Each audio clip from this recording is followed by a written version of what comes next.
this week's Cyber Conversations brought to you by Peraton. My name is Audrey Murphy, and on behalf of Peraton, we are proud to sponsor CybHER to bring you these weekly conversations.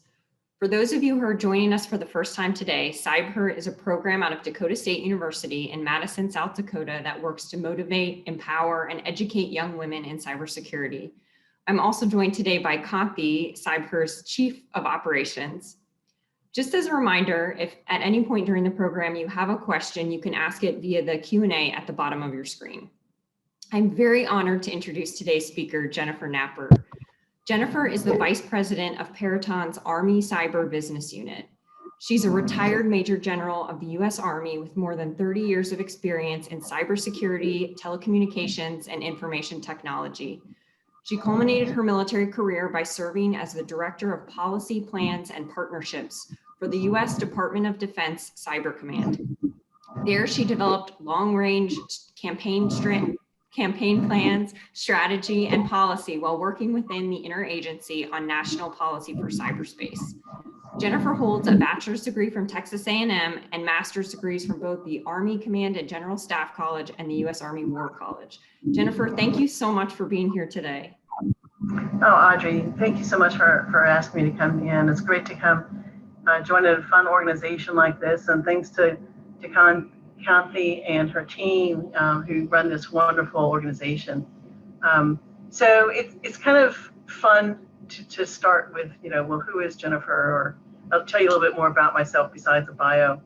I would say I'm a daughter, a sister, a mother, a wife, and now as of last year, a grandmother.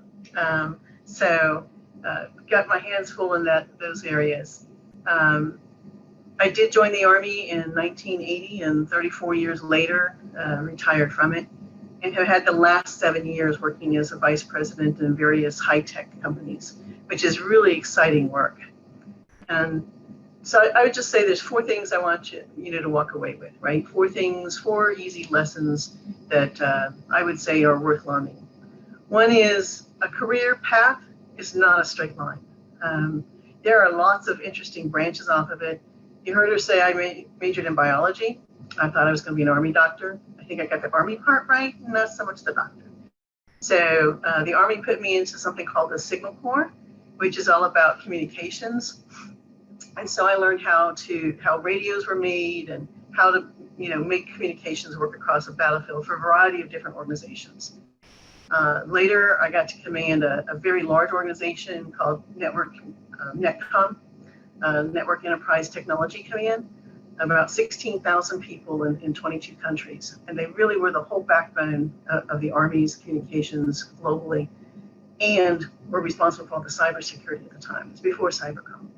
So really exciting, lots of different branches along the way. As you can see, it wasn't like I joined as a software developer and I was a software developer for 40 years. Some of you may do that. We do have software developers who've been doing it for 40 and 50 years in the company, but it's kind of a rare thing. So not always a straight line on your career path. The second thing I'll tell you is I'm a firm believer in lifelong learning. As a biology major thrown into communications, obviously I had to go learn more about my physics. I did take physics in college, but I didn't really focus on it. I was kind of more interested in some of the biology stuff. Had to take some electrical engineering, some really out of the, how does spectrum work? What is the spectrum? Interesting things like that. As she pointed out, I've got 2 masters along the way. I also went to about 3 years worth of schools during those 34 years in the Army. Everything you can imagine, from how to be a better leader to how the spectrum works and what's radio propagation look like from different antennas. So lifelong learner. Even today, someone will talk to me about zero trust or microsegmentation, or please don't talk to me about the cloud, but some of those others. And so I will go read up as much as I possibly can on those materials. So lifelong learner, it's important. I would say dare to be different. What do I mean by that? Somewhere in this group of you wonderful students that are just starting off and looking at different things in life are going to be the creators and innovators tomorrow, things we can't even think about that the sci-fi guys aren't even writing about right now. But you're not going to be on that path if you get into the group think. So if you just go along with it, everybody else is thinking, yep, that must be the way physics always works, or that's the way that, the computers should talk to each other. Be the creator. Someone's going to create something that no one's even thought of yet, and you're on this call. In 10 years, you're going to look back and go, wow, yeah, and it's because I thought differently, right? So dare to be different. I think it's really important in life. Think outside the box is an old cliche that probably doesn't fit, to today's generations. But, if someone says it's always been done this way, then it's time to change, right? And if your mom says she can't play a video game, drag her in and make her play it anyway. Believe it or not, my kids did that for me. Okay, it's an eye-opening experience. And, we didn't grow up in the digital generation, so those are all fun things. But you just dare to be different, okay? And the last thing I'd lead you with is balance. There are many wonderful things you're going to get to do in life. But if you get out of balance, mentally, physically, emotionally, or spiritually, then you're going to be kept from ever performing your best, whatever your best is and what you're trying to do. What do I mean by that? So mentally, you really do have to keep challenging your brain and encouraging it to grow. And you need rest to do that, right? So there's a balance there. Drive hard, rest. Emotionally, it's really complicated at times to keep the emotions that you're feeling in the appropriate box. I'm not saying push all emotions down. No, not at all. I'm saying figure out where's the right balance for when to show your emotions in professional and personal situations, and when it's best to keep it for later. And that's a real tricky balance. And then what is your release for those emotional things, right? What is your healthy thing that you do? Is it go for a hike? Is it whatever, right? Whatever you like. Maybe it's do math problems for 2 hours. I don't know. But whatever it is, figure it out. And then mentally, physically, okay? It's get your exercise, eat your foods that you don't like that your mom keeps pushing, drink your water, and it's really important in life. As you get older, you appreciate that more. The things that you didn't take care of when you're younger become that achy knee or whatever later in life. So listen to me. Balance your physical, right? And then, spiritually, whatever your faith is, practice it, do your thing, whether it's you like to go to yoga, you like to meditate, whatever it is. Just stay mentally, physically, emotionally, and spiritually fit. With that, I'll turn over to Kathy to host some questions. Thank you so much for being on CybHER Conversations. We're so glad to have you on here today. Audience, please remember to ask any questions that you have, put them in the Q&A box in the Zoom panel.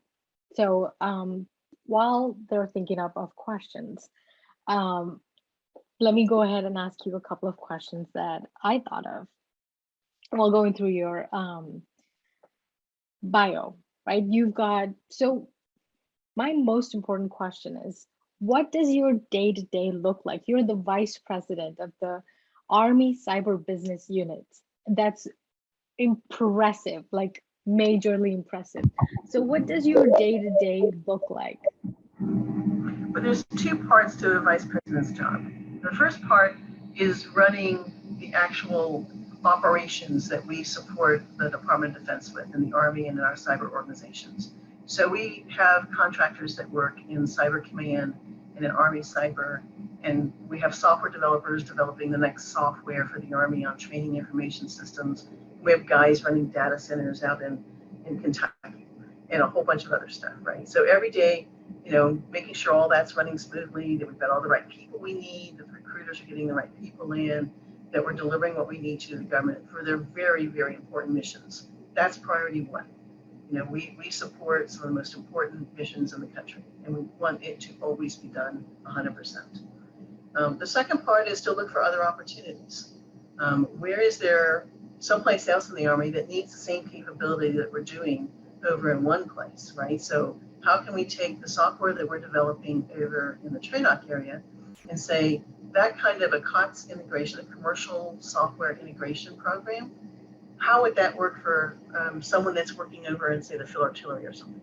So how can we help them with another thorny problem, another critical mission, and spread that mission? So I do have a set number of meetings a day to kind of keep checks on things. We have monthly reviews of programs, those kinds of things. And then I go out and visit the customer. A little bit complicated in 2020, a little bit better right now. We'll see how much longer before they, get a little nervous about visitation in person. But even so, we did a lot of video chats with customers last year. Those monthly meetings on our programs are done with the customers. So you have a lot of Army folks in the room, and they talk to us about what we're doing and how we're doing it. And then what are their challenges, right? What can we do to help them with the next problem set? Hope that answers it a little bit. Yes, it does. That is awesome. Also on your bio, it says you have worked with the National Policy for Cyberspace. Is there some anything that you can share about your experience with that, or is it confidential? Now, I can explain this experience without talking about anything that would not be something you divulge. So the fascinating part was that when I first got really into cyber, I was with something called a Joint Task Force for Global Network Operations. And it's when before we stood up Cyber Command itself. And at the time, we were trying to explain, those of us that have been on the networks and seen the attacks and watched our defenders get rid of the attacks and all that good stuff, we were trying to explain to the guys in the Pentagon that had not experienced that were busy flying airplanes and helicopters and driving tanks, that cyberspace really is an operational field, that operations can be conducted in it and through it. And that was a really hard thing for them to understand, that what you saw in sci-fi 20 years ago is reality. You can send data right through the network to a 3D printer somewhere and print your spare part. If the cyber hackers get in there, then they can make that part not work, right? Because when you go to send that data, it's not going to be the right form. So that was kind of the first part of what it was like. When I came back 4 years later, they had bought into being an operation group. Now it was about come up with campaign level plans that would explain how you integrate those cyber capabilities into other operations. So it's interesting, we're doing air operations, we've got ground operations. How can the cyber operations integrate with that? So that's the part we worked on. Those are great questions. Well, you have a very impressive bio, and all my questions are coming from there. So we have a question from one of our audience. Oh, wonderful. If you could choose to do anything else in the cyberspace area, what would you do? It would require me going back about 10 years and getting another degree, but I think it would be fascinating to work on the artificial intelligence being used to predict the next attack. I think that's, just would be absolutely fascinating to be involved in. I'm not educated enough to do it, but maybe if 10 years ago I'd taken that third degree, right, and gotten that extra little bit to understand that. But trying to predict where the next threat's going to come from is a combination of, the social sciences to understand the human behavior, the technical sciences, and then getting ahead of it, we need artificial intelligence to go faster and to learn from the behaviors we see and to make that much easier. So that's what I would do. That is really a fascinating thing, isn't it? Now that all these data models, all these data analysis and all of them combining machine learning, coming together and helping us with artificial intelligence to show, oh, here's a pattern we've observed in the past. There may be a chance this could happen. And it's not just going off on random hunches, right? It's data. Data is talking to us. I think that's just very... Well, we finally, I think, have enough data, right? When you first started out with the problem set, you had very small amounts of data. And so there wasn't enough to really draw a good conclusion on. You could kind of do it somewhat guess, right? But the more data you get, the more rich it is, the more accurate it is, then the better off your analysis is and the better your prediction is. When you also sweep in some of the social behavior, and you bring in the social media, and you bring in some of the psychology, right? Then you can actually get even better about predicting the human behavior that's going to happen next. So I think the combination of the sociology, psychology, human behavior element with all that data analysis that the AI can do for us will begin to be correlated into some fantastic predictive analysis. Then it's just an act before them, right? And it's the data set now, like you had mentioned, is huge enough that we are able to predict. And while it's a good thing for I feel a little sad that we have such a large data set now. I mean, that means it's just that many cyber attacks have happened now that we're able to predict what's going to happen. I think it's important for folks on the line here, especially the younger students, to remember when the internet was built, it was built for open communications, right? And it was built so that we could communicate better, faster, and share data frankly, between universities and government to begin with, and then it got opened up. So it wasn't built with security layered in to begin with. And so a lot of the security layers came later.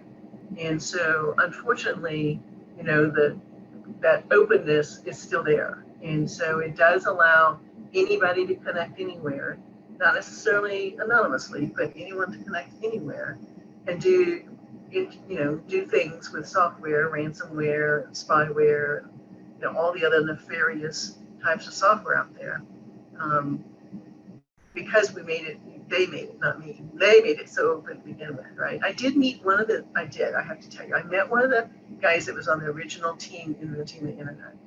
Okay, he wasn't a president or vice president, but he was from Carnegie Mellon, and he was a consultant that used to come down to DC and talk to us. He was at the Carnegie Mellon, and he came down to explain to us some of the things that we could do better in defense based upon what he knew about the media, how they had built it.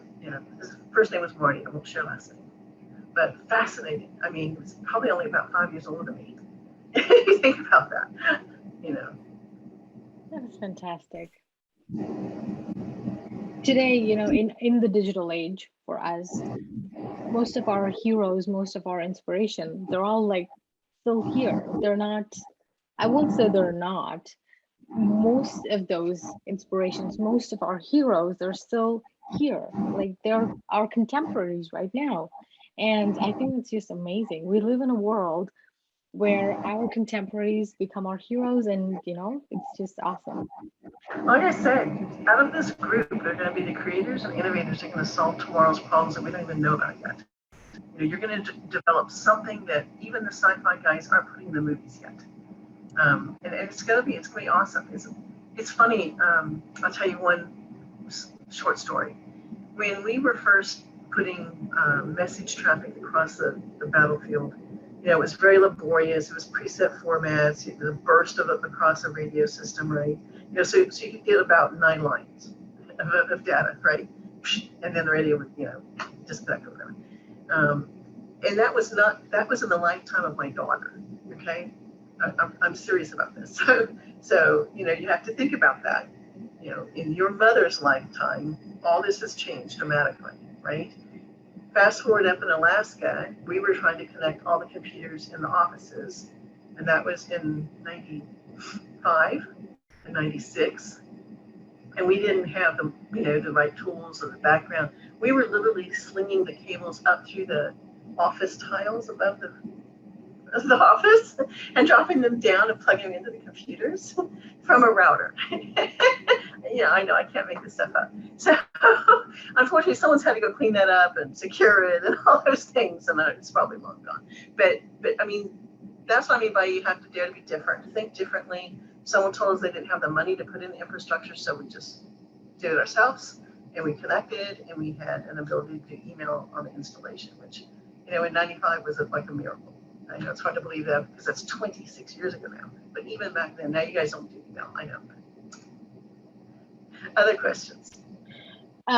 So in these over your career, have you seen any significant change in how the military now approaches, or the Army now approaches cyberspace. So in the beginning, like you had mentioned, there wasn't much to consider. It was just something, the internet was just used for open communication between agencies or universities. Now that it's grown to such proportions, is there, or have you observed any significant changes in the way we now approach, or the military now approaches cyberspace? Absolutely. I would tell you that it is really obvious the way we have built out the infrastructure globally as a world, right? And the telecommunication infrastructure that put in most of this internet. And the way we connect all of our infrastructure, your Nest phone, your Nest doorbell, all the way up to, your smart thermostats in your buildings there in your campus. All of those things are riding across that internet, right? So the Army does the same thing. They've extended that internet into the battlefield, and so it's pervasive. It's the way we communicate everywhere anymore, and it allows us to see where people are. That same GPS allows you to drive up and down the highway and know where you're going without ever knowing what a map is. Those are the same technologies that we're using in the battlefield for what we call brute force tracking, right? And we rely on it. And we use it for precision munitions. So things like bombs and cannons and all those things that fire weapon systems have that same GPS in it, so that when we put in a target, it goes to where the GPS tells it to. So it's not like you point in a direction and do an elevation and the missile goes, right? It is precise based upon that same GPS, which is part of that same whole internet and connection of everything, right? So I would say there's that whole aspect to it's all being interconnected. That's great. It also means all of that can be vulnerable. And so the cybersecurity is absolutely now being thought of at the beginning of the development of any capabilities that's going out to the battlefield. You have to take into account whether or not they can see you through the spectrum or through the digits, right? Maybe leaving cyber fingerprints or spectral fingerprints that can be detected. And if so, then you have to secure those. So it's a great field. You'd asked me if there was something I would tell myself 40 years ago to do differently. I think my 40 years ago person was getting ready to go in the Army. And I think what I would have said, stay in college one more year and get that master's in math. I was totally, teetering on whether or not to do that. And I opted to go ahead and go on into the Army at that point. And I think I should have stayed and taken that math. I never was good I was never any good at math, like not at all. I actually loved math. But yeah, I think I would definitely do that. The second thing I would probably tell myself is you don't get enough time with your children when they're growing up. You're going to turn around and they're going to be in college, married, and having kids. So you think twice about that balance. Are you really in balance? And take that time with those kids. So, or your hobby or your interest or whatever it is right now, right? Take the time. I love that advice. It's very true. We have another question from our audience. Oh, Which great. achievement are you most proud of in your career so far? Or which achievements stand out to you the most? I would say there's two. One, I was given the opportunity to deploy a very large formation called a brigade, about 4,000 people down in Kuwait, Iraq, and Afghanistan, and provide the communications for folks in 04, which is like right after the combat phase in Iraq. I'm very proud of the job they did. They did a fantastic job, and they all came home safe. And I'm very proud of that fact that they all came home safe. They're quite a team. They're very special people.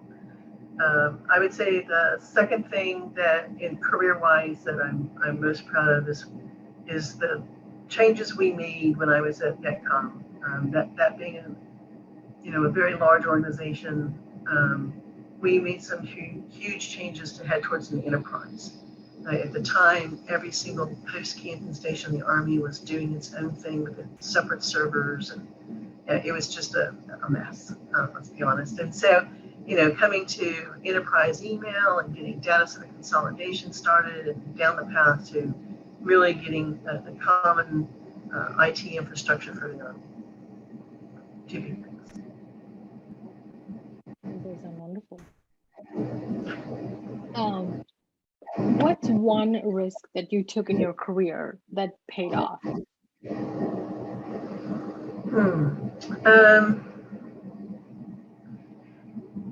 I stayed with the part of the organization of the Army called Combat Arms as long as it left me. In other words, I served in the Field Artillery Unit, I served with an Air Defense Artillery Unit, I served in 2 infantry divisions.